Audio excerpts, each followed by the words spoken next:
ഞാൻ ഇവിടെ തന്നെ പണിയെടുക്കാണ്, അല്ലെ ഗൾഫ് പോവാണ്, ജർമ്മനി ഒന്നും നിൽക്കാണ്ട്. ഒരു സ്റ്റേജിൽ നിങ്ങളുടെ എത്തുമ്പോൾ ഞങ്ങളെ ഫുൾ കൺട്രോൾ പോയി. അറിയാത്ത സെറ്റപ്പ് അതെല്ലാം അറിയില്ല.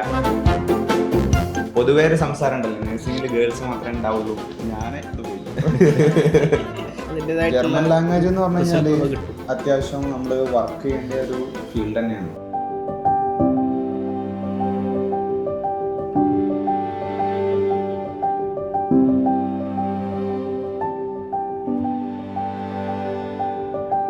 എൻ്റെ പേര് ജാസിൽ.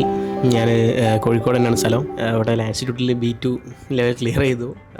ഇപ്പോൾ ജർമ്മനിലേക്ക് പോകാൻ നിൽക്കുകയാണ്. ഇവിടെ മെഡിക്കൽ കോളേജ് ഹോസ്പിറ്റലായിരുന്നു വർക്ക് ചെയ്തിട്ടുണ്ടായിരുന്നത്. ഇപ്പോൾ ഇതിൻ്റെ ആവശ്യങ്ങൾക്ക് വേണ്ടി റിസൈൻ ചെയ്തിരിക്കുക. എൻ്റെ പേര് ഫാസിൽ. ഞാൻ ഫറൂഖ് കരുന്തിരുത്തിയാണ് എൻ്റെ സ്ഥലം. ഞാനിതേപോലെ പ്രൊഫഷണലി നേഴ്സാണ്. ഇക്രയിലാണ് വർക്ക് ചെയ്തുകൊണ്ടിരിക്കുന്നത്. ഇക്രയിൽ ഇപ്പോൾ റിസൈൻ വെച്ച് ഇറങ്ങി. കാരണം ഈ 9th ജർമ്മനിലേക്ക് ഓണിലേക്ക് പോകാനുള്ള തയ്യാറെടുപ്പിലാണ്. എൻ്റെ പേര് ജാസിർ. ഞാൻ കോഴിക്കോട് നിന്ന് തന്നെയാണ്. അപ്പോൾ ഞങ്ങൾ ഒരുമിച്ച് പഠിച്ച ആൾക്കാരാണ്, നേഴ്സ് തന്നെയാണ്. ഞങ്ങൾ രണ്ടാളും ഒരുമിച്ച് ഇക്രയിൽ വർക്ക് ചെയ്താണ്. റീസെൻ്റ്ലി ഇപ്പോൾ അവിടുന്ന് ഇറങ്ങി. സോ ഞാനും ഇങ്ങനെ ജർമ്മനിലേക്ക് പോകാൻ വേണ്ടി നിൽക്കുകയാണ്. ലാൻസിറ്റിലാണ് പഠിച്ചത്. എന്തും എടുക്കാൻ ഓപ്ഷൻ ഉണ്ടാണെന്നുള്ളതുകൊണ്ട് മാത്രം +2 സയൻസ് എടുത്ത ഒരാളാണ് ഞാൻ. അതായത് സയൻസ് എടുത്തു കഴിഞ്ഞാൽ പിന്നെ ഏത് മേഖലയിലേക്ക് വേണമെങ്കിലും തിരിയാലോ. അതായത് ഒന്നും ഒരു ഐഡിയ ഇല്ല, അതുകൊണ്ട് സയൻസ് എടുത്തു. അത് കഴിഞ്ഞപ്പോൾ ഇതിലേക്ക് എത്തിപ്പെട്ടു. ഞങ്ങൾ രണ്ടാളും +2 ഒരുമിച്ച് പഠിച്ചാണ്. ഞങ്ങൾക്ക് ആ സമയത്ത് ഞങ്ങൾ ഡിഫറെൻറ്റ് ക്ലാസ്സിലാണ്. പക്ഷേ അവസാനം ഞാൻ നഴ്സിങ്ങിന് വേണ്ടി ഞാൻ ബാംഗ്ലൂർ പോകാനാണ് വിചാരിച്ചിരുന്നത്. അപ്പോൾ നഴ്സിങ്ങിലേക്ക് എത്തിപ്പെട്ടത് എങ്ങനെയാണെന്ന് ചോദിച്ചു കഴിഞ്ഞാൽ ഒരു ആൻസറൊന്നുമില്ല. ഡിഗ്രീൻ്റെ ഭാഗത്തേക്ക് നോക്കിയപ്പോൾ വലിയൊരു സ്കോപ്പില്ല എന്നല്ല, അതിൻ്റേതായിട്ടുള്ള ഇതുണ്ട്. പക്ഷേ എനിക്കിങ്ങനെ പേഴ്സണലി നാട്ടിലിങ്ങനെ നിൽക്കണം, അല്ലെങ്കിൽ അങ്ങനെ ഒരു ഇപ്പോൾ ടീച്ചിങ് ഫീൽഡിലേക്ക് മെയിനായിട്ട് ഡിഗ്രി എടുത്ത ആ ഒരു ഫീൽഡിലേക്കാണല്ലോ നമുക്ക് പോകാൻ കഴിയുക. അപ്പോൾ അതിലേക്കൊരു താല്പര്യം ഇല്ലായിരുന്നു. അപ്പോൾ ഞാൻ നഴ്സിംഗ് ചൂസ് ചെയ്തു. പുറത്ത് പോകാൻ വേണ്ടി നിന്നപ്പോൾ, ബാംഗ്ലൂർ പോകാൻ വേണ്ടി നിന്നപ്പോൾ പിന്നെയാണ് ഇവിടെ JDT പഠിച്ചത്. അപ്പോൾ അവിടെ കിട്ടിയത്. അപ്പോൾ അവിടെ എത്തിയപ്പോഴാണ് ഇവനെ അവിടെ കാണുന്നത്. പിന്നെ സെറ്റായി. പിന്നെ പൊതുവേ ഒരു സംസാരം ഉണ്ടല്ലോ, നഴ്സിംഗിൽ ഗേൾസ് മാത്രമേ ഉണ്ടാവുള്ളൂ. നമുക്കൊരു കോളേജ് വൈബൊക്കെ കിട്ടുമെന്നുള്ളൊരു ഡൗട്ടൊക്കെ ഉണ്ടായിരുന്നു. 20 ബോയ്സ് ക്ലാസ്സിൽ. അപ്പോൾ പിന്നെ അടിപൊളിയായി. പിന്നെ എല്ലാവരും പരിചയപ്പെട്ടു. പിന്നെ അങ്ങനെ സെറ്റായി. JDT അടിപൊളിയാണ് നഴ്സിംഗ് ഇതിലേക്ക്. എൻ്റെതൊക്കെ മെയിനായിട്ട് ഇപ്പം നഴ്സിംഗ് എന്ന് പറഞ്ഞപ്പോൾ കുറേ ആൾക്കാർ എതിർത്തിട്ടുണ്ട്. കാരണം എന്താ വെച്ചാൽ +1 അത്യാവശ്യം പഠിച്ചിട്ടുണ്ടെങ്കിലും +2 ആകുമ്പോഴാണല്ലോ നമ്മൾ കുറച്ചുകൂടി കമ്പനിയൊക്കെ ഒന്ന് സെറ്റാവുക. അപ്പം നല്ല ഉഴപ്പി. ഞാൻ ഒന്നാമത് ഫറൂഖ് കോളേജ് പഠിച്ചതാണ്, ഞങ്ങൾ രണ്ടാളും. അപ്പോൾ നഴ്സിംഗ് എന്ന് പറഞ്ഞപ്പോൾ +2 എങ്ങനെയൊക്കെ തട്ടി മുട്ടിങ്ങാട് കഴിച്ചിലായതും, പിന്നെ നഴ്സിംഗ് അങ്ങനെ കുറേ എതിർപ്പൊക്കെ ഉണ്ടായിരുന്നു. അങ്ങനെ വേറെ ഏതെങ്കിലും നോക്കിക്കോ എന്നുള്ളത്. പൊതുവെ നഴ്സിംഗ് കുറച്ചൊരു ടഫാണല്ലോ, കുറച്ച് BSc ആയതുകൊണ്ട് അതിൻ്റേതായിട്ടുള്ള ഒരു ബുദ്ധിമുട്ടുണ്ട് എന്തായാലും. പക്ഷേ ഉമ്മാൻ്റെ സൈഡിൽ നല്ല സപ്പോർട്ട് ഉണ്ടായിരുന്നു. പിന്നെ ഉപ്പായാലും അങ്ങനെ എതിർപ്പൊന്നും പറഞ്ഞില്ല. അങ്ങനെ ഞാൻ അവിടെ എത്തിപ്പെട്ടു. ഞാനിപ്പോൾ നഴ്സിംഗ് എടുക്കാന്ന് പറഞ്ഞാൽ ഇതേപോലെ നമ്മൾ കുറേ കരിയർ ഗൈഡൻസിൻ്റെ ക്ലാസ്സിലൊക്കെ പോയി എന്താ ചെയ്യേണ്ടി അറിയായിട്ടുണ്ട്. ഞാൻ ഇത് പോയില്ല. അപ്പോഴും വലിയ ഐഡിയ ഒന്നുമില്ല. പിന്നെ ലാസ്റ്റ് എന്തായാലും ഡിഗ്രി പഠിക്കണം എന്നുള്ളൊരു മൈൻഡ് സെറ്റിൽ ഇങ്ങനെ നിന്നപ്പോൾ പിന്നെ ഒരു ഓപ്ഷൻ നഴ്സിംഗ് ആയാലും അങ്ങനെ നഴ്സിംഗിലേക്ക് എത്തി. അങ്ങനെ കുറേ ആൾക്കാരെ സപ്പോർട്ട് കൊണ്ട് മാത്രമാണ് എത്തിയല്ല. ഞാൻ ഒറ്റയ്ക്ക് ഡിസിഷൻ എടുത്ത് കയറിയല്ല. വീട്ടുകാരും അതേപോലെ അയൽവാസികളും കുറേ ആൾക്കാർ സപ്പോർട്ട് ചെയ്തിട്ടുണ്ട്. അപ്പോൾ എനിക്ക് പ്രത്യേകിച്ച് അങ്ങനെ ഒരു വിഷനോ അല്ലെങ്കിൽ ഒരു ഗോളോ അങ്ങനെ ഒന്നും ഇല്ലായിരുന്നു. അതായത് എങ്ങനെ മാക്സിമം പെട്ടെന്ന് തന്നെ ജോലിക്ക് കയറുക, ഒരു ഇൻകം സോഴ്സ് സ്റ്റാർട്ട് ചെയ്യുക എന്നുള്ളൊരു മൈൻഡ് മാത്രമേ ഉള്ളത്. കാരണം നോർമൽ ഡിഗ്രി പഠിച്ചു കഴിഞ്ഞാൽ നോർമലി ഇവിടെ ഉള്ള ആളുകൾക്കൊക്കെ എല്ലാവരും ഡിഗ്രി ഉള്ള ആളുകളൊക്കെ തന്നെയാണ് ആ സമയത്ത്.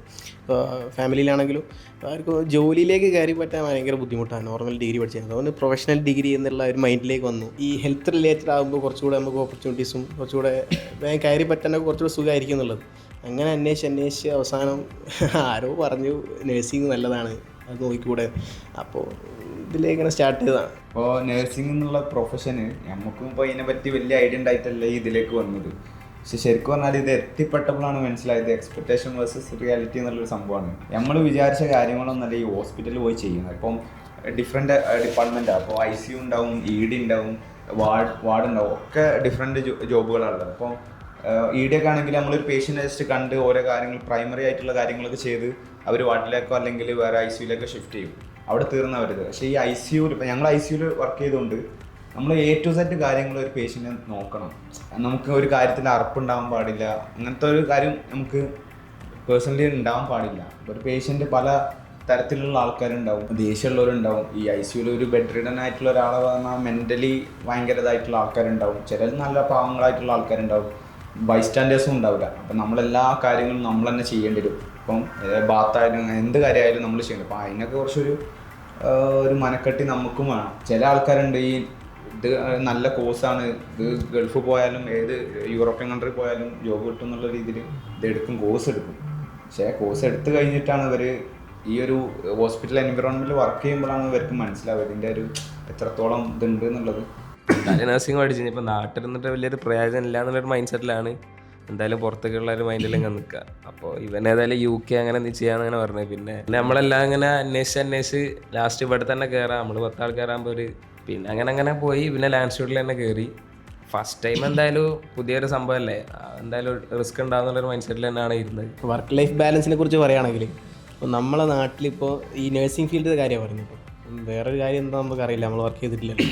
അതായത് പെട്ടെന്നൊരു അത്യാവശ്യമായിട്ട് പെട്ടെന്ന് ചിലപ്പോൾ ഒരു ലീവ് പറഞ്ഞു കഴിഞ്ഞാൽ ആ ഒരു ഇൻറ്റൻസീവ് കെയർ ഫെസിലിറ്റി ആണെന്ന് വിചാരിച്ചോ, അവിടെ സ്റ്റാഫില്ല കഴിഞ്ഞാൽ നമുക്ക് ആ ഹോസ്പിറ്റലിൽ അല്ലെങ്കിൽ ആ ഒരു സമയത്തുള്ള ഒരു ബുദ്ധിമുട്ട് ബാക്കിയുള്ള സ്റ്റാഫും കൂടെ എഫക്റ്റ് ചെയ്യും. നിങ്ങൾ ജർമ്മനിയിൽ പോവാന്നുള്ളതിന് ഒരു മൊത്തത്തിൽ കാണുന്ന ഒരു ആഗ്രഹം, പ്ലാൻ എന്താണ്? എനിക്ക് തോന്നുന്നു അടുത്ത എൻ്റെ എല്ലാവർക്കും ഫാമിലി തന്നെ ആയിരിക്കും.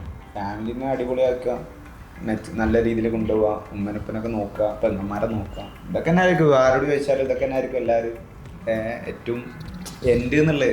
ഇതിൻ്റെ കൂടെ നമ്മൾ എൻജോയ് നമ്മളെ പാർട്ട് നോക്കണം. പിന്നെ മെയിനായിട്ട് ഞങ്ങളിപ്പോൾ നോക്കിക്കാണുന്ന വെച്ചാൽ ഇതൊക്കെ തന്നെ ട്രാവൽ ചെയ്യാന്നുള്ള ഒരു ആഗ്രഹം നമുക്ക് എല്ലാവർക്കും. നമ്മളെല്ലാവരും അങ്ങനത്തെ ആഗ്രഹമുള്ള ആൾക്കാരാണ്. ആരും ട്രാവലിംഗ് ഇഷ്ടപ്പെടാത്ത ആരും ഇല്ലാന്ന് തോന്നുന്നു.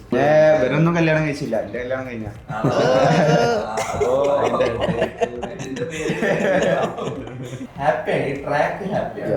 സാറ്റിസ്ഫൈഡ്. ഇതുവരെ ഇഷ്ടംപോലെ അങ്ങോട്ടും ഇങ്ങോട്ടും നോക്കിയാൽ തന്നെ ഇഷ്ടംപോലെ ജർമ്മൻ ഏജൻസി ഉണ്ട് നമ്മുടെ ചുറ്റും. അപ്പോൾ ഓപ്ഷൻസ് ഒരിക്കലും കുറവല്ല, പക്ഷേ ഓപ്ഷൻസ് തിരഞ്ഞെടുക്കുമ്പോൾ നല്ല ചൂസ് ചെയ്യാന്നുള്ളതാണ്. ജർമ്മൻ ലാംഗ്വേജ് പഠിക്കാൻ നിൽക്കുന്ന പിള്ളേര്, അതേപോലെ ജർമ്മനി എന്ന സ്ഥലം ഡ്രീം ചെയ്യുന്ന ആൾക്കാരോട് നമുക്ക് ബേസിക്കലി കുറച്ച് കാര്യങ്ങൾ പറഞ്ഞു കൊടുക്കണം എന്ന് ആരെങ്കിലും പറയുകയാണെങ്കിൽ എന്തായിരിക്കും? മെയിനായിട്ട് പറയുകയാണെങ്കിൽ വൊക്കാബിന് ഇമ്പോർട്ടൻസ് കൊടുക്കുക, വൊക്കാബുലറീസ്. അതാണ് നമ്മളെ മെയിൻ ഉള്ള സാധനം. ഒരു സാധനം പറയണമെന്നുണ്ടെങ്കിൽ അതിൻ്റെ പേരറിയണം. അത് പറഞ്ഞു കഴിഞ്ഞാൽ ബാക്കി ഗ്രാമേഴ്സും കാര്യങ്ങളൊക്കെ വഴിയെ നമ്മൾ പഠിക്കുമ്പോൾ വന്നോളും. ജർമ്മൻ ലാംഗ്വേജ് എന്ന് പറഞ്ഞു കഴിഞ്ഞാൽ അത്യാവശ്യം നമ്മൾ വർക്ക് ചെയ്യേണ്ട ഒരു ഫീൽഡ് തന്നെയാണ്. എല്ലാവരും പറഞ്ഞു നഴ്സിംഗ് പാസ്സായല്ലേ, ഇതൊന്നും അത്ര വലിയ സംഭവമൊന്നുമല്ല. പക്ഷേ ഇതിൻ്റെതായിട്ടുള്ള വർക്ക് നമ്മൾ കൊടുക്കണം. എക്സാമിന്റെ സമയമാകുമ്പോൾ അതിൻ്റെതായ രീതിയിലുള്ള ഒരു പഠനം. പേരൻസിന്റെ കാര്യം പറയുകയാണെങ്കിൽ പേഴ്സണലി ചിലപ്പോൾ അവർക്ക് നമ്മൾ അങ്ങോട്ട് പോണ വലിയ ഒരു ഇഷ്ടം ഉണ്ടാവുമെന്ന് എനിക്ക് തോന്നുന്നില്ല. പക്ഷേ ഗൾഫ് കൺട്രി ആയിരിക്കും കുറച്ചുകൂടി ഒരു പ്രിഫർ ചെയ്യുന്നത്. നമുക്ക് ഈസിലി പോയി വരാനും ഒക്കെ എന്തെങ്കിലും ഒരു ബുദ്ധിമുട്ടുണ്ടായി കഴിഞ്ഞാലൊക്കെ ജർമ്മൻ എന്ന് പറഞ്ഞു കഴിഞ്ഞാൽ നമുക്ക് ഈസി ആയിട്ട് പോയി വരാൻ ഒരു വഴിയില്ലല്ലോ. അപ്പോൾ അതിൻ്റെതായിട്ടുള്ള ഒരു വിഷമം അവർക്ക് ഉണ്ടാവുമായിരിക്കും. ബട്ട് അവർ നമ്മളെ കുറച്ചും കൂടി അവർ ചിന്തിച്ചിട്ടുണ്ടാവുക നമ്മളെ ഡ്രീം ചേസ് ചെയ്തോട്ടെ, അല്ലെങ്കിൽ നമുക്ക് ഇതാണ് ഇഷ്ടം എന്നുണ്ടെങ്കിൽ അങ്ങനെ ആയിക്കോട്ടെ എന്നുള്ള വിചാരിച്ചിട്ടായിരിക്കും. അത്രയൊക്കെ എനിക്ക് തോന്നുന്നു 3 കൊല്ലം കഴിഞ്ഞ ആൾക്കാർ ഇവിടെ ഉണ്ട് നാട്ടിൽ. അതായത് ഖത്തറിൻ്റെ എക്സാം ഒക്കെ എഴുതി പാസ്സായിട്ട് 3 കൊല്ലം എക്സ്പീരിയൻസ് ആയിട്ട് നിൽക്കുന്ന ആൾക്കാരുണ്ട്. ഇതുവരെ കയറി പോയില്ല. എന്ന് വെച്ചാൽ അവർ നല്ല ഓഫറിന് വേണ്ടി വെയിറ്റ് ചെയ്യണം. അത് നല്ലൊരു ഹോസ്പിറ്റലായാലും ഗവൺമെൻറ് ഹോസ്പിറ്റലായാലും ഒന്നും എടുക്കുന്നില്ല. ഞങ്ങൾ ICU ഉണ്ട് ഒരാൾ 5 വർഷം 6 വർഷമായി ICU വർക്ക് ചെയ്യുന്നു. ഇപ്പോഴും കയറി പോയില്ല അയാൾ. ഇപ്പം റീസെൻ്റ് എന്തോ റെഡി ആയിന്ന് കേട്ടു. റെഡി ആവട്ടെ, എല്ലാവർക്കും ഉണ്ടാവുമല്ലോ കാര്യങ്ങൾ, കുടുംബപരമായിട്ടും അല്ലാത്ത പ്രശ്നങ്ങളൊക്കെ. അപ്പോൾ അതാണ് ഗൾഫ് ഒന്നാമത് നമ്മൾ മാറ്റി ചിന്തിച്ചത്. പിന്നെ ഇവിടെ ആകുമ്പോൾ വർക്കിംഗ് അവേഴ്സ് കുറവാണ്. വീക്കിലി ഇത്ര 37 or 8 അങ്ങനെ എന്തോ ഉള്ളൂ. ഇതിൽ മെയിനായിട്ട് നമുക്ക് താങ്ക്സ് പറയാനുള്ളത് ഒന്ന് മുർഷിദ് ബ്രോ. ഇപ്പോൾ റീസെൻ്റ്ലി നീത എന്ന് പറഞ്ഞിട്ടുള്ള ഒരാളാണ് നമ്മളിപ്പോൾ ചെയ്യുന്നത്. ഞങ്ങളെ ആഗ്രഹം മെയിൻ എല്ലാവരോടും പറഞ്ഞു വെച്ചാൽ ഇപ്പോൾ ജർമ്മനി പോവല്ലേ എന്ന് ചോദിക്കുമ്പോൾ എല്ലാവർക്കും ഒരു സന്തോഷം ഉണ്ടാവും. ഓക്കെ, നിങ്ങൾ ജർമ്മനി രക്ഷപ്പെട്ടല്ലോ. പക്ഷെ അത് മാത്രമല്ല അവിടെ എത്തിയിട്ടും റെഡി ആവട്ടെ എന്നുള്ളതാണ് ഞങ്ങളുടെ പ്രാർത്ഥന.